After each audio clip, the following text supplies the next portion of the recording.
میں ہوں محمد علی قاضی، اور آج میں آیا ہوں ایک ایسی شخصیت کے پاس جن کو میں نے بارہا سنا، اور آج کے دور میں جنہیں نوجوان ایک بڑی تعداد میں نہ صرف سنتے ہیں بلکہ ان کو پسند بھی کرتے ہیں اور ان کی باتوں پر کافی حد تک عمل بھی کرتے نظر آتے ہیں۔ آج ہم موجود ہیں جناب ایس پی مصطفیٰ گیلانی صاحب کے ساتھ۔ السلام علیکم سر۔ وعلیکم السلام۔ جناب کیسے ہیں؟ اللہ کا شکر ہے، اس کا کرم۔ حضور معذرت آپ کا ٹائم لیا، آج کچھ مختصر سے سوال لے کر آئے۔ ویلکم۔ سب سے پہلے تو میں اپنے سننے والوں کو بتاتا چلوں کہ آپ کے تمام جتنے بھی لیکچرز ہوتے ہیں اس میں ایک صوفی ازم کا بڑا تڑکا ہوتا ہے، اور جہاں تک میں اسٹوڈنٹ ہوں صوفی ازم کا، میں نے خود پڑھا اس کو کہ صوفی ازم پر بات کرنا آج کے دور میں بڑا مشکل ہے، لیکن آپ کا صوفی ازم پر بات کرنا بالکل ایسے ہی ہے جیسے بابر اعظم کی کور ڈرائیو ہے۔ بڑے ایزیلی آپ بات کرتے ہیں اور عوام آپ کی بات کو بڑے ایزیلی پک بھی کر رہی ہے۔ تو میں جناب پہلا سوال کروں گا، صوفی کسے کہتے ہیں؟ اور اسی سوال کا دوسرا پارٹ بھی میں آپ کو بتا دوں کہ صوفی کیسے بنا جا سکتا؟ بسم اللہ الرحمن الرحیم۔ پہلے تو آپ کا بہت بہت شکریہ کہ آپ تشریف لائے، آپ نے ہمیں عزت دی۔ اور جو صوفی ہوتا ہے نا، یہ مختلف لوگوں نے اس کی مختلف تعریفیں کی ہوئی ہیں، اپنے اپنے انداز کے مطابق، اپنے اپنے علم کے مطابق۔ میرے خیال میں جو سب سے سادہ تعریف ہے نا صوفی کی، وہ ہے تقویٰ، اللہ سے محبت۔ اس کے اندر کوئی اور محبت آ نہیں سکتی، وہ کسی دنیاوی چیز کو اپنے اندر سما نہیں سکتا۔ اس کی جستجو جو ہوتی ہے نا، وہ صرف اللہ تعالیٰ کی ذات ہوتی ہے۔ تو یہ ایک صوفی اور عام میں فرق بھی ہوتا ہے۔ اور صوفی جو ہوتا ہے نا، کہ اللہ کے بغیر اگر اس کے اندر کوئی چیز آتی ہے نا تو وہ اس کو ٹھہرنے نہیں دیتا، وہ کنارہ کش ہو جاتا ہے۔ جب وہ دیکھتا ہے نا کوئی اور چیز میرے اندر سما رہی ہے تو وہ اس سے دور ہو جاتا ہے، اور اس کی نظر میں کسی دنیاوی چیز کی کوئی اہمیت نہیں ہوتی۔ وہ کسی بادشاہ وزیر کو کچھ نہیں سمجھتا۔ وہ کیا کہتے ہیں کہ ان کی نظر میں شوکت جچتی نہیں کسی کی، آنکھوں میں بس رہا ہے جن کی جلال تیرا۔ تو یہ ایک صوفی کا مقام ہوتا ہے۔ اور سیکنڈ آپ کا کوشچن ہے کہ صوفی بنتا کیسے ہے۔ حضرت میاں محمد بخش رحمۃ اللہ ایک صوفی شاعر تھے، وہ اپنے ایک شعر میں یہ بتاتے ہیں کہ صوفی کیسے بنتا ہے۔ تو آپ فرماتے ہیں کہ جویں پرہیز چھلے دیاں بالاں، ان پرہیز فقیراں، وہ چھلا بال دا 40 دن دا ساری عمر فقیراں۔ کہ جس طرح ایک بچہ پیدا ہوتا ہے تو چھلا کہتے ہیں پہلے 40 دن، اس کے اندر اس کا بہت زیادہ پرہیز ہوتا ہے، ہر قسم کی اس کی خوراک، موسم، ہر چیز کا اس کا جو والدین ہے بہت زیادہ پرہیز کرتے ہیں تاکہ اس کو کوئی مسئلہ نہ بنے۔ تو میاں صاحب فرماتے ہیں کہ جویں پرہیز چھلے دیا بالا، ان پرہیز فقیرہ۔ لیکن فقیر کا پرہیز جو ہے نا وہ الگ طرح کا ہوتا ہے۔ چلا بال دا 40 دن دا ساری عمر فقیرہ، یعنی بچے کا تو پرہیز 40 دن کے لیے ہوتا ہے، لیکن فقیر کا پرہیز جو ہے، درویش کا پرہیز، صوفی کا پرہیز، یہ پوری زندگی کے لیے ہوتا ہے۔ پوری زندگی وہ اپنے آپ کو دنیا سے بچا کے رکھتا ہے اور اللہ کی محبت میں وہ سرگرداں رہتا ہے۔ وہ قرب الہی کا جو ہے نا اس کی جستجو کرتا رہتا ہے، تو اسی میں وہ لگا رہتا ہے، باقی دنیا سے اس کا کوئی مقصد نہیں رہ جاتا۔ اچھا، میرا گیلانی صاحب اگلا کوشچن ہے آپ کے لیے کہ آج کل ہم زیادہ دیکھتے ہیں ٹک ٹاک یا کچھ ایپس پہ، سوشل میڈیا ایپس پہ، کہ صوفی شعراء اور رومانوی شعراء میں ایک مقابلہ چل رہا ہے۔ تو آپ کی نظر میں صوفی شعراء کی تعریف کیا ہے اور رومانوی شعراء کی تعریف کیا ہے؟ رومانوی شعراء تو خیالاتی باتیں کرتے ہیں، تم میرے پاس ہوتے ہو گویا کوئی دوسرا نہیں ہوتا، تیری دید پہ میرا اختیار ہوتا تو یہ بار بار ہوتا۔ ان کی شاعری اس طرح کی ہوتی ہے جس کا ایک تخیل ہوتا ہے اور اس کا حقیقت سے کوئی تعلق نہیں ہوتا۔ لیکن جو ایک صوفی کی شاعری ہے نا، وہ ایک حقیقت پسندانہ شاعری ہوتی ہے۔ اور میں نے دیکھا ہے کہ جتنے صوفی شعراء کا کلام ہے وہ قرآن و حدیث کا ترجمہ ہے۔ آپ کبھی اور کیجئے، جی اور اس کو ویسے انداز میں پیش کرتے ہیں کہ ہمارے دل کو بات لگتی ہے. بے شک. اور آپ دیکھیں کہ یہ ہمارے جو صوفی شعراء ہیں کتنی صدیاں بیت ہو چکی ہیں، بالکل. وہ اس دنیا سے چلے گئے ہیں، لیکن آج بھی ان کا کلام زندہ ہے. آج اتنی کی ماڈرن دنیا، اتنا ماڈرن بچہ، ماڈرن انسان آج بھی ان کا کلام پسند کرتا ہے. کیا وجہ ہے؟ کہ اس میں ایک حقیقت پائی جاتی ہے، ریالٹی پائی جاتی ہے. میں مثال دیتا ہوں، میاں صاحب فرماتے ہیں کہ اچھے اور برے بندے کی پہچان کیا ہوتی ہے، اور اچھی اور بری محفل میں آپ کو کیا سبق ملتا ہے. تو اس میں فرماتے ہیں کہ فضل تیرے نال لوہے تر دے پھٹیاں دے سنگ رل کے، وہ کتے جنت جان محمد چنگیاں دے سنگ رل کے. سبحان اللہ.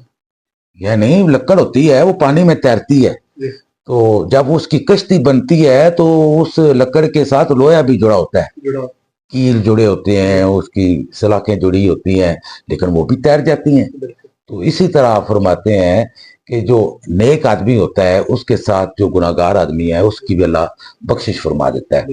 اور اس میں وہ ایک مثال دیتے ہیں، کتے جنت جان محمد چنگیاں دے سنگ رل کے. یہ اصحاب کہف کا واقعہ ہے، یہ اس کی مثال دے رہے ہیں آپ کو قرآن مجید سے، فرقان حمید سے، کہ دیکھو اصحاب کہف جو نیک لوگ تھے ان کا ایک نجس جانور کتا، جس کا عام پرانے زمانے میں لوگ تو نام بھی نہیں لیتے تھے، وہ جو ہے ان کے ساتھ اس نے ان کی محفل اختیار کی، اللہ نے اس کی بھی بخشش کر دی. یعنی جو نیک لوگ ہیں ان کی جو محفل ہے ان میں اتنا اثر ہوتا ہے کہ اللہ تعالیٰ دوسروں کو بھی بخشش کر دیتا ہے. وہ ایک اور شعر ہے کہ درد مندان دی یاری میں جویں دکان اتاراں تو سودا باویں لئیے نہ لئیے وہ لے ہونا دارا. یعنی کسی آپ عطر والی دکان پہ جاتے ہیں تو اس میں آپ کو خوشبو ہی آتی ہے، چاہے آپ وہ خوشبو خریدتے ہیں یا نہیں ہے پھر بھی آپ کو آتی ہے. کہ بے دردان دی یاری میں جویں دکان لوہاراں کپڑے باویں کنج کنج پئیے چھڑکاں پہن ہزاراں. یعنی برے بندے کے پاس آپ جاتے ہیں تو آپ اس کی محفل میں تھوڑا دیر بیٹھتے ہیں، اس کی محفل ایسی ہے کہ جیسے کسی لوہار کی دکان ہے.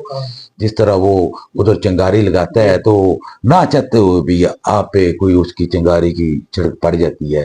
اسی طرح جو گندے لوگ ہوتے ہیں، جو اچھی ذہن والے نہیں ہوتے، جو ان کی محفل اختیار کرتے ہیں تو پھر آپ کو یہ نقصان ہوتا ہے. تو نیک لوگوں کی محفل اختیار کرتے ہیں تو آپ کی دماغی تربیت ہوتی ہے، آپ کی روحانی تربیت ہوتی ہے، تو اللہ تعالیٰ آپ کے لیے معاملات آسان کر دیتا ہے.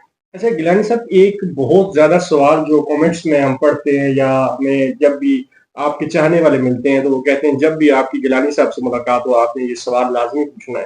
جناب، آپ کب آئے صوفیزم کی طرف؟ آپ نے کب صوفیزم کو پڑھنا شروع کیا؟ کب ایڈمائر کرنا شروع کیا؟ اور کس عمر میں آپ نے سمجھا صوفیزم کو پراپر طریقے سے، جب آپ نے صوفیزم کو پہ گرپ کی؟ صوفیزم جو ہے نا یہ میری بچپن کی تربیت ہے.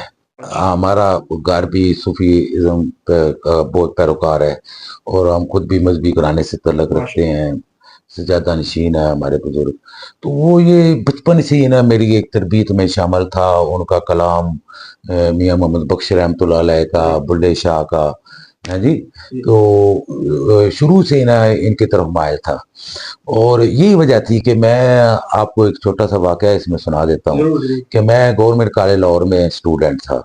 تو حضرت داتا گنج بخش علی اجمیری کا عرس آیا تو میں نے ایک دوست کو ساتھ لیا اور ہم قوالی سننے چلے گئے. میں اس بات میں نہیں جاتا کہ مولوی کیا کہتا ہے یا ویسے یہ دماغی ہماری چیزیں یہ مانتی ہیں یا نہیں ہے. آج کل جس طرح مولوی کہہ رہے ہیں کہ صرف کتابی باتوں پہ یقین رکھیں، مجھے ان چیزوں کا نہیں پتا. ٹھیک ہے نا، میرے ساتھ تو جو ایک واقعہ پیش آیا ہے میں آپ کے وہ ہاں جی میں وہ گوشت گزار کرنے لگا ہوں. اس میں ہم قوالی سننے چلے گئے. تو یہ 85-86 کی بات ہے. I was in second year. تو اس وقت نا یہ جو آپ داتا صاحب کا دربار بنا ہوا ہے، گیٹ لگا ہوا ہے سامنے، یہ یہاں دکانیں ہوتی تھیں اور خالی پلاٹ ہوتے تھے، تو ادھر ہی وہ قوالی کا جو ہے نا انتظام کرتے تھے. ہم گئے شام کو تو اس وقت دنیا کے اور پاکستان کے سارے قوال ادھر آتے تھے، ماشاء تو مجھے بھی شوق تھا قوالی سننے کا، تو میں نے کہا چلو قوالی سن کے آتے ہیں۔ اللہ جی اور دوسرا وہ واکنگ ڈسٹینس تھا ہمارے ہاسٹل سے، تو میں نے کہا چلے جاتے ہیں ذرا دیکھتے ہیں۔ تو ہم گئے نا جب، تو ادھر انہوں نے نا دو پورشن بنائے ہوئے تھے، ایک یہ بھی پورشن تھا اور سیکنڈ عام لوگوں کے لیے۔ تو یہ ذرا ادھر قالین وغیرہ تھے، بندہ آرام سے نا قوالی سن سکتا جی تھا۔ ہم ادھر سینٹر ہونے لگے تو آگے نا وہ سیکورٹی والے نے ہمیں روک دیا۔ تو ہم نے پوچھا کیا بات ہے؟ وہ کہتے ہیں ادھر وہ لوگ جا سکتے ہیں کہ جن کے پاس بھی وہ نا پاس ہوں، ان کے اچھا بی اے پی پاس، جو بھی پاس تھے ان کے جی قوالی سننے والے، وہ جن کے پاس پاس ہے نا انتظامیہ نے جاری کی ہوئے ہیں، صرف وہ قوالی سن سکتے ہیں۔ تو میں بڑا پریشان ہوا، بٹ میں نے کہی یار قوالی سننے ہیں تو یہ بھی ادھر اتنی پابندیاں لگی ہوئی ہیں۔ جی تو اور بھی کافی لوگ میری طرح بھٹکے ہوئے ادھر پہنچے ہوئے تھے، کھڑے تھے، کافی زیادہ لوگ کھڑے تھے۔ میں بھی سارے آگے جا کے نا ایک سائڈ پہ کھڑا ہو گیا اندھیرے میں۔ تو بہرحال بچہ تھا، اللہ تعالیٰ معاف فرمائے، میں نہیں سمجھتا کہ صوفیوں کی گستاخی کرنی چاہیے۔ بے شک تو اب میں سمجھتا ہوں جب میں تھوڑا سا سمجھ آئی ہے ان چیزوں کی کہ یہ ایسا بولنا صوفیوں کے لیے اچھا نہیں ہوتا۔ جی تو میں نے ادھر کھڑے ہو کے نا تھوڑی سی آواز میں بول کے کہا کہ داتا صاحب ہم آپ کے پاس قوالی سننے آئے ہیں، اگر آپ قوالی ہمیں نہیں نہ سناتے تو پھر ہم دوبارہ نہیں آئیں گے۔ ایسے الفاظ میں نے اچھا بول دی، اللہ معاف کرے۔ اللہ تو وہ بھی درویش ہے، معاف کر دیا ہوگا انہوں نے۔ جی تو اسی اسلام میں نا آپ یقین جانیے جی کہ اندر وہ جو گرل لگی ہوئی تھی نا، اندر جو بندے کھڑے تھے ان کے سکوٹی والے، جی ان سے نا ایک بندہ اشارہ کر رہا ہے کہ اس کو ادھر بلاؤ، اس کو ادھر بلاؤ۔ سبحان اللہ کوئی 8ویں 10ویں ہاتھ پہ نا میرا ہاتھ آتا ہے، سبحان اللہ میرے پہ بندے نے ہاتھ رکھا ہے، وہ کہتا ہاں ہی نہیں، کوئی نہیں۔ تو میں نے اشارہ کیا کہ مجھے بلا رہا ہے، میں تو جانتی نہیں اس کو۔ اور اندھیرے میں وہ مجھے اس نے، میں تھوڑا سا اندھیرا تھا جہاں کھڑا تھا، ادھر وہ میرے تک پہنچا ہے اندر سے ہی، لوگوں کو ساتھ ساتھ ساتھ ساتھ کرتے۔ تو میں نے اسے اشارہ کیا کہ مجھے بلایا ہے، تو وہ کہتا ہاں آپ آئیں۔ تو اندر جنگلے میں سے مجھے کہتا ہے کہ آپ نے قوالی سنی ہے؟ میں کہا جی، کتنے بندے ہیں؟ میں کہا 2۔ اس نے 2 پاس مجھے نکال دی، آپ آ جائیں تو اب دنیا دار اسے جو بھی کہہ لے، اس کے جو میں نے بھی اپنا لے جی یہ ویسے حادثہ ہو گیا یا ویسے بائی چانس ہو گیا، واقعی ہو گیا ہاں، جو بھی نام لیکن ہم تو اس کا اور ہی میں نہیں لیتے ہیں کہ درویش جو ہے نا وہ ابھی بھی باتیں سنتے ہیں آپ کی۔ ہاں، بدلتی ہزاروں کی تقدیر دیکھی، تو نگاہ ولی میں اب بھی تاثیر ہے۔ جی بالکل وہ اس دنیا سے پردہ فرما گئے ہیں، لیکن اب بھی ان کا ماشاءاللہ جو ہے نا وہ کیا کہتے ہیں عزت جاری ہے، ان کا جو ہے فیض جاری ہے، تو ان سے فیض ملتا ہے۔ جو فیض لینے والا ہونا چاہیے، ٹھیک ہے نا۔ تو مولوی جو ہوتا ہے نا مولا روم تھے، جی تو پہلے وہ مولوی روم تھے، جی اب دنیا انہیں مولا روم یاد کرتی ہے، پہلے وہ مولوی روم تھے۔ تو شاہ شمس تبریز ایک دفعہ ان کے پاس آئے، تو کتابیں انہوں نے رکھی تھی، بہت بڑے عالم تھے، شاہی عالم تھے، قاضی بھی تھے، بہت بڑا مرتبہ تھا، ہزاروں کے شاگرد تھے۔ اور کہتے ہیں کہ کئی ہزار لوگ ہوتے تھے ان کے قافلے میں، جب کبھی بادشاہ کو ملنے جاتے یا کسی محفل میں جاتے نا تو گھوڑوں ہاتھوں پہ ان کا ایک بہت بڑا قافلہ ہوتا تھا، شاہی لباس پہنا ہوتا تھا۔ تو عالم بھی ماشاءاللہ اپنے وقت کے سب سے بڑے تھے، تو انہوں نے اپنے درس میں نا کتابیں رکھی تھیں ایک حوض پہ۔ تو شاہ شمس تبریز جاتے ہیں پھٹے پرانے کپڑوں میں، تو آپ وہ کتابیں نا اس طرح پھینک دیتے ہیں چاند ایک، تو وہ شور مچ جاتا ہے جی، وہ بابے نے اور درویش نے کتابیں پھینک دی، مولا روم بھی اندر سے آ جاتے ہیں، وہ بابا جی ایک ہی کر دیتا جی، ایک ہی کر دیتا جی۔ تو شمس تبریز پوچھتے جی کیا تھا؟ وہ کہتا ہے یہ علم تھا جو آپ کو نہیں ہے، جس کا آپ کو پتہ نہیں ہے۔ آپ نے کہتے ہیں اچھا، وہ جو ہے نا مولا روم، ان کو اتنا دکھ ہوا، وہ اتنی ان کی قیمتی کتابیں تھیں، علمی کتابیں تھیں، ان کی آنکھوں میں آنسو آ گئے کہ میری کتابیں تو اس بابے نے ضائع کر دی ہیں۔ تو کہتے ہیں کہ یہ علم تھا جس کا تجھے پتہ ہی نہیں ہے۔ آپ نے اس طرح کہتے ہیں کہ حوض میں ہاتھ ڈالا اور کتابیں نکالنا شروع کر دی، اور ایسے نکلے ان پہ مٹی پڑی ہوئی تھی، اس طرح خشک۔ تو اتنا بڑا دنیا کا عالم جس کو مولوی روم کہتے تھے، وہ حیران ہوئے، وہ کہتے ہیں یہ کیا ہے؟ جب انہوں نے دیکھی نا کچھ کتابیں نکال دی، پانی بھی نہیں ہے، آپ نے فرمایا کہ یہ وہ چیز ہے جس کا تجھے علم نہیں ہے۔ بے شک، تیری کتابوں کا مجھے نہیں ہے نا، جی، میری یہ اس بات کا تجھے علم نہیں ہے۔ نہیں، پھر اس کے بعد وہ کہتے ہیں کہ مولوی ہرگز نہ شد مولائے روم، یہ مولائے روم کا کچھ شعر ہے جی، کہ مولوی ہرگز نہ شد مولائے روم تا غلام شمس تبریزی نہ شد، کہ جب تک مولوی روم نے ایک صوفی بزرگ شاہ شمس تبریز کی غلامی نہ کی، ان کی اطاعت نہ کی، ان کی تعلیم پہ نہ چلا، تو وہ مولائے روم نہ بن سکا۔ اسی وقت مولائے روم بنا جب اس نے شاہ شمس تبریز کی غلامی کی۔ بے شک، یہ فرق ہوتا ہے ایک صوفی میں اور ایک مولوی میں۔ بے شک۔ اچھا، میں ایک آخری سوال کی طرف چلوں گا کیونکہ آج کا ہمارا بلاگ ماشاء اللہ بڑا زبردست کیا، اور اس کو میں آگے ایک آگاہ کر دوں کہ پارٹ وائز ہم اس پہ جا رہے ہیں۔ آخری کوشچن جو ہے وہ بہت ہی ضروری ہے کہ آج کی نوجوان نسل جو صوفی ازم کی طرف آنا چاہ رہی ہے، ان کے لیے ایک شارٹ سا رستہ کوئی آپ کہ وہ کیسے صوفی ازم کو فالو کریں، سمجھیں، پڑھیں، اور کن صوفیاء کو وہ زیادہ پڑھیں۔ صوفیاء ہمارے تمام ہی ماشاء اللہ بہت انہوں نے اخلاقی بھی تربیت دی ہے قوم کو، دنیاوی بھی تعلیم دی ہے، دینی بھی تعلیم دی ہے۔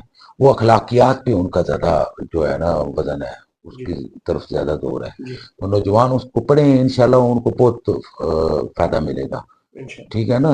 وہ جس طرح بلے شاہ کہتے ہیں نا، مخلوق خدا نال پیار تے کر، رب صرف مسیت وچ نہیں نہیں ملتا۔ مل رہا۔ یعنی ہمارے درویشوں کی یہی تربیت ہے۔ جی۔